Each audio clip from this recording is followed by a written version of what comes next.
10-20 हज़ार आदमी निकल जाए और हम सब मिल के अंदर घुस जाए तो एसएमएस कंपनी बंद। भी आरएसएस बजरंग दल की जितने भी वो है मेडिकल यहाँ पर जितने आज़ाद खड़े हैं, मैं चैलेंज करता हूँ उन सबको। मैं 50 लाख रुपया उनको दूंगा अगर वो जीतने के बाद आ जाओ मेरे पास।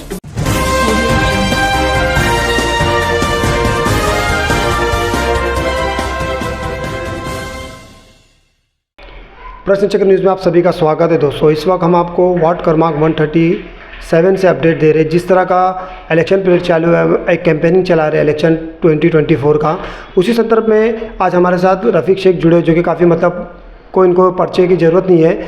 आइए जानते हैं रफ़ीक शेख का क्या कहना है। रफ़ीक जी, आपका प्रश्न चक्र न्यूज़ में बहुत बहुत स्वागत है। जिस तरह ये इलेक्शन पीरियड चल रहा है, इलेक्शन पीरियड में आप लोगों को क्या एक संदेश देना चाहिए? देखिए, अबू हाशिम आज़मी साहब 15 साल से एमएलए हैं, उन्होंने बहुत काम किया है। काम कितना देना है उतना कम है। आज ब्रिज बन गई, स्कूल बन गई, डायलिसिस सेंटर बन गया और ऑक्सीजन सेंटर भी हमने बनाया, जो लॉकडाउन में लोगों को ऑक्सीजन नहीं मिल रहा था, तो इसी तरह हमने काम किया है। वो ऑक्सीजन सेंटर भी रफ़ीक नगर में है। अभी डिग्री कॉलेज भी हमने बनाया रफ़ीक नगर में, मगर कुछ पेपर कारण की वजह से वो आगे नहीं बढ़ पाया, मगर कॉलेज बना हुआ है। पूरा सिस्टम कब तक हो जाएगा ये, मतलब जो पेपर वर्क का कॉलेज का है? क्योंकि कॉलेज का एक बहुत मुद्दा, जो अपोजिशन है वो मुद्दा ये उठा रहा है, यहाँ पे डिग्री कॉलेज नहीं लड़कियों के, तो कब तक का मतलब दूर हो सकता है रफ़ीक भाई? ये थोड़ा समय जाएगा। समय कोई आसान मुद्दा नहीं है, ये बहुत बड़ा मुद्दा है। अभी कोई एक प्लॉट की इतनी बड़ी जगह चाहिए, जगह कौन देगा? सरकार देगी। जगह कहाँ से लाओगे आप? जगह अभी एनसीपी, शिवसेना, कांग्रेस, बीजेपी ये सब सत्ता में थी, कई साल से सत्ता में है। इन्होंने गवर्नमेंट के अंदर जगह दिया क्या कॉलेज के, डिग्री कॉलेज के लिए? कभी गवर्नमेंट वालों को देखा क्या? नहीं देखा।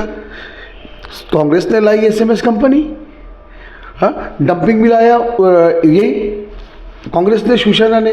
आज मुद्दा उठाते हैं कि भाई वो डंपिंग क्यों नहीं बंद कर पा रहे हो? अरे डंपिंग तुम्हारे बाजू में है, जो कांग्रेस का नगर सेवक है विट्ठल लोकरे, उसके घर के बाजू में है। वो इलाके के बाजू में एक एमपी है राहुल शिवाले, यही बाजू में इनका बीजेपी का एमपी है। अब हमारा एमपी आया है इंडिया आघाड़ी का। अगर हम लोग जब भी धरना करते हैं तो बड़ी मुश्किल से 400-500 लोग आते हैं। हम कितना इनको बुलाते हैं? अरे एक ही दिन आजू बाजू की जो झोपड़पट्टी है, अगर वहाँ से 10-20 हज़ार आदमी निकल जाए और हम सब मिल के अंदर घुस जाए तो एसएमएस कंपनी बंद। पब्लिक डरती है। अरे केस तो हम पे बनेगा ना, समाजवादी पार्टी पर बना हुआ है केस भी। अब केस भी बना हुआ है। तो ये 1 मिनट का काम है, खाली 10,000 आदमी घुस जाए, पर आदमी सपोर्ट नहीं करते, लोग सपोर्ट नहीं करते। जिस तरह नशे को भी मुद्दा बनाया जा रहा है गोल्डी में, क्या खाली यही सब मुद्दे? नहीं, नशा देखो, नशा हर इलाके में है। जितने मुंबई छोड़ो, मुंबई के बाहर भी है। आज जितने भी आरएसएस बजरंग दल की जितने भी वो है मेडिकल यहाँ पर, अब मैं उसमें से कुछ मेडिकल अच्छे वाले अच्छे लोग भी होंगे, ऐसा नहीं है, मैं सबका नाम नहीं लेना चाहिए, पर वो मेडिकल से नशा बिक रहा है। गवर्नमेंट को बदनाम कर रहे हैं। क्या बाजू बाजू नशा नहीं हो रहा है? कितने एमपी के उधर, एमएलए के उधर, अरे बाबा मिनिस्टर जो है उसके उधर, अरे वो सीएम के इलाके में हो रहा है नशा। तो कहीं तो बदनाम किया जाए। अरे भाई, गवर्नमेंट की लड़कियों की शादी नहीं होगी, हमको हमारे बच्चों को जॉब नहीं मिलेगा, रात में 2 बजे हम कहीं दिखेंगे तो बोलेंगे गवर्नमेंट से आया, चल कोने बढ़िया। ये हालात हो गए हमारे। जिस तरह रफ़ीक भाई देखा जाए कि लोहा लोहे में काटता, कहीं ना कहीं देखा जाए कि एक मुस्लिम आबादी इलाका है गोंडी का, मानपुर शिवाजी नगर का, लेकिन यहाँ पे कुछ कैंडिडेट मुसलमान ही ऐसे खड़े हैं कि जो मतलब वोट काट रहे। तो कांटे की टक्कर जो अभी तक फिलहाल हमारे सामने जो रुझान आया है, तो कांटे की टक्कर 3 ही में लग रही। जो मतलब एक विधायक अपना जो ऑलरेडी सिटिंग एमएलए है अबू हाशिम जी, दूसरा जो नवाब मलिक है, और तीसरा तुम्हारा अगर ये दोनों का आउट करता तो कहीं ना कहीं बुलेट पार्टी को उसका फ़ायदा मिलेगा, या एमआईएम पार्टी भी इसमें कैंडिडेट है कहीं ना कहीं। इस संदर्भ में आपका क्या कहना है? मैं जितने आज़ाद खड़े हैं, मैं चैलेंज करता हूं उन सबको। मैं 50 लाख रुपया उनको दूंगा अगर वो जीतने के बाद आ जाओ मेरे पास। कि मैं तुमको ऑन रिकॉर्ड बोल रहा हूं, ऑन रिकॉर्ड, मैं वो जीत जाएंगे जो आज़ाद, उनको 50 लाख दूंगा। अगर वो हार गए तो मुझे 1 लाख रुपया देना बस। कितना लाख रुपया? 1 लाख दे दो मेरे को, मैं खुश हो जाऊंगा। ये जीतने वाले नहीं है, ये बीजेपी को जिताने वाले लोग हैं, क्योंकि ये वोट काटेंगे और समाजवादी पार्टी का रास्ता साफ करेंगे और उनको हराने की कोशिश करेंगे। देखो, हर एक जितने भी लोग हैं आज़ाद खड़े हैं, उनका मकसद एक ही चीज़ है कि मैं तो हार रहा हूँ, खाली मैं अबू हाशिम आज़मी को हरा दूँ। एक ही सोच, और कोई सोच नहीं। आप देखो, नवाब मलिक साहब आए स्टार्ट में इलेक्शन लड़ने के लिए, हुज़ूर करीम सल्लल्लाहु अलैहि वसल्लम की शान में उनकी पार्टी ने गुस्ताखी की, कई लोगों ने गुस्ताखी की। अब वही पार्टी से कौन आए? नवाब मलिक साहब आए। अब स्टार्ट में नवाब मलिक आए तो आशिम भाई नवाब मलिक चला। आहिस्ते आहिस्ते क्या हो गया, नवाब मलिक नीचे और डाउन होते चले गए। यानी बीजेपी समझ गई कि नवाब मलिक हार रहे, तो फिर बीच में से एक कीड़ा निकाला जिसका नाम बुलेट पाटिल। बोले अब तो भाई ये तो बुलेट पाटिल को, बोले बुलेट पाटिल को हम लोग है ना सपोर्ट करेंगे। कौन? बीजेपी सपोर्ट करेगी। और तुमने अलायंस में, अब बीजेपी नवाब मलिक को भी सपोर्ट कर रही है। अब उनको मालूम पड़ा नवाब मलिक हार रहे हैं और अबू हाशिम आज़मी जीत रहे हैं, तो उन्होंने क्या किया, सीधा बुलेट पाटिल को लेके आ गए। अब बोले हम नवाब मलिक का प्रचार नहीं करेंगे, अब बुलेट पाटिल का प्रचार करेंगे। इसका मतलब क्या हुआ, यानी आशिम भाई जीत रहे हैं, नवाब मलिक हार रहे हैं। तो इन्होंने लाया बीच में किसको? बुलेट पाटिल को। अब बुलेट पाटिल, दो मुसलमान आपस में लड़ेंगे और बुलेट पाटिल बीच में से निकल जाएंगे। एक और कैंडिडेट है दावेदारी जो कर रहे हैं, मतलब एमआईएम से, तो उनके बारे में क्या कहना है आपका? देखो, एमआईएम हमारे पास गिनती से 4-5 लीडर हैं।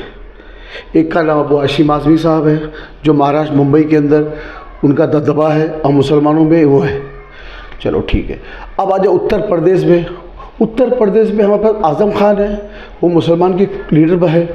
वो बेचारे यहाँ वहाँ वही परेशान है, ठीक है, उनकी भी हालत ख़राब है। अब आ जाओ हैदराबाद। हैदराबाद का भी लीडर है, मुसलमान का लीडर है। मुसलमानों को यानी कि बड़ी गिनती से 4-5 लीडर ही है हैदराबाद में, पर हैदराबाद की जगह हैदराबाद में है, महाराष्ट्र की जगह महाराष्ट्र में, उत्तर प्रदेश की जगह उत्तर प्रदेश में, यानी हर एक जगह हर एक मुसलमान जो लीडर हैं, जो उंगली में बचे हुए 3, 4, 5, ज़्यादा नहीं है। अब तुम उनको ख़त्म करने के लिए जो महाराष्ट्र का है उसकी वोट काटने के लिए कुछ लोग बराबर लगे। वो बेचारे बहुत अच्छे लोग हैं, जो बड़े बड़े लीडर बहुत अच्छे हैं, मैं उनकी बहुत ज़्यादा इज्जत करता हूँ और उनके साथ भी हूँ मैं।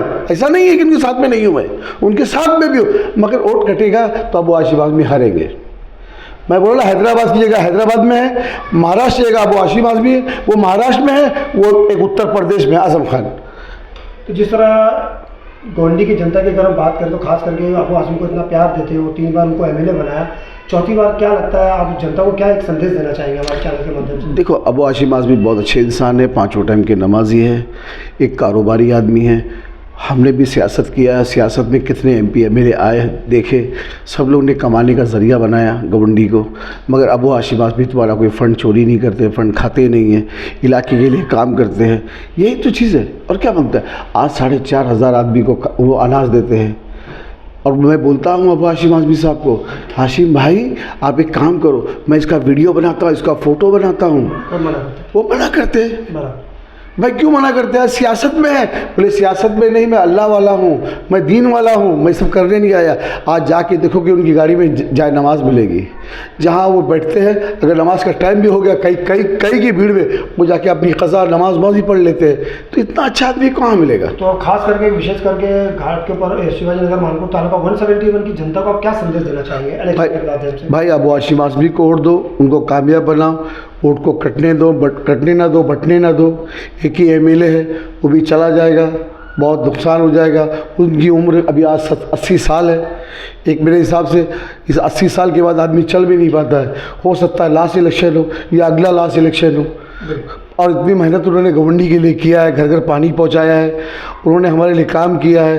रोड नंबर 5 से 1 से लेके 15 तक पूरे रोड पास हो गए, कई क्रॉस रोड पास हो गए, काम चालू है। यही सब काम है, इनके लिए उनको जीतना बहुत ज़रूरी है। और एक मुद्दा, एक बहुत बड़ा मुद्दा है, अच्छा याद आ गया आपकी वजह से, जो माहिम की जगह, जो तुम्हारा धरावी की जो लोग हमारे इलाके में आने वाले हैं डंपिंग में, जो 150 एकड़ ज़मीन जो दी गई है अडानी को, अब वो अडानी का मुद्दा यहाँ भी आने वाला है। बिल्कुल, क्योंकि वहाँ ये हमारी जो जगह है गवंडी एक हीरा है, हाँ सेंटर में हीरा है बराबर, बहुत कीमती जगह है हमारी, हम कहीं भी जा सकते हैं। ये भी हमको उठा के डंपिंग के कोने में बिल्डिंग बनाकर हमको वहाँ फेंकेंगे। और जो हमारा रूम 50 लाख का है, 70 लाख का है, वो हम लोग 17 लाख में 18 लाख में आ जाएंगे, हमारा नुकसान नहीं होगा। अबू हाशिम आज़मी के राज में देखो आज 4-4 माले बने हैं। एक गरीब आदमी 3 माला बनाया है तो उसके अंदर 15,000 रुपये उसको भाड़ा आ रहा है। घर में बैठ के एक रूम में रहता है, 3 ऊपर से भाड़े पे दे दिया, आराम से उसकी रोजी पानी चल रही है। ये समाजवादी पार्टी की देन है बाबू, किसकी देन है?